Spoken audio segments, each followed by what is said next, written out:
সেদিন আমরা সবাই গিয়েছিলাম দিদির বিয়ে শপিং করার জন্য। আর শপিং করতে গিয়ে কী কী কিনলাম সব দেখবেন আজকের এই ব্লগে।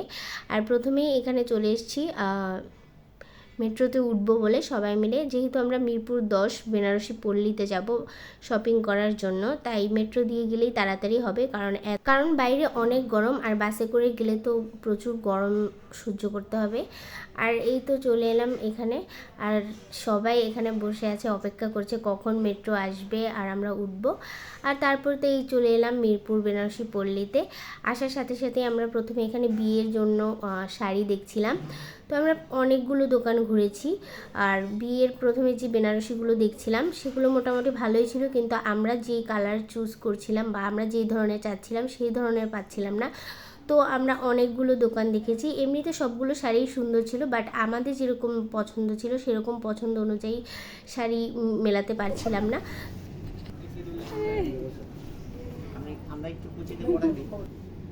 তারপর তো আমরা আরেকটা দোকানে যাই, আর সেখানে গিয়ে অন্য যেই শাড়িগুলো লাগবে সেগুলো দেখা আরম্ভ করি।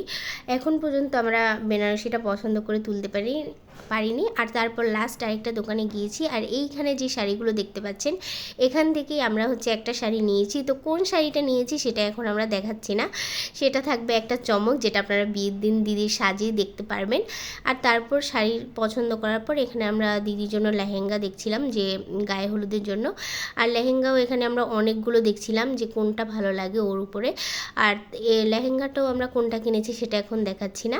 আর তারপর শাড়ি লেহেঙ্গা সব চুজ হয়ে যাওয়ার পর আমরা এরপর চলে এসেছি বরের জন্য যেগুলো কেনাকাটা করা লাগবে, যেমন ধুতি, জুতো, পাঞ্জাবি, এগুলো কেনার জন্য।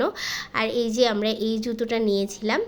আর আমাদের শপিং করতে করতে অনেক খিদে পেয়ে গেছিলো, কারণ আমরা সেই বিকেল 5টার দিকে গিয়েছিলাম, আর আমাদের শপিং শেষ হতে হতে প্রায় 12টা বেজে গেছিলো। আর এখানে তো শপিং শেষে আমরা পুরো ক্লান্ত হয়ে পড়েছি, কারণ একটাও গাড়ি পাচ্ছিলাম না। তো আমরা রোড সাইডেই বসেছিলাম, প্রায় আধা ঘন্টা 1 ঘন্টার মতো দেরি করেছিলাম। আর তারপর অবশেষে একটা গাড়ি পেয়েছি, আর এখন আমরা চলে যাচ্ছি বাড়িতে। আর এর পরের দিনের যে শপিংগুলো, মানে আজকেই তো সব শপিং করে উঠতে পারিনি, আরও অনেকগুলো শপিং বাকি ছিল, সেগুলো আমরা শাঁখারি বাজার থেকে করেছিলাম, পুরান ঢাকা শাঁখারি বাজার। আর শাঁখারি বাজার বলতেই তো নস্টালজিয়া একটা ব্যাপার, অনেক সুন্দর জায়গাটা, আসলে পুরনো বিল্ডিং, তারপরে ওখানে গেলেই মনটা ভালো হয়ে যায়, মানে এত সুন্দর চারিপাশটা।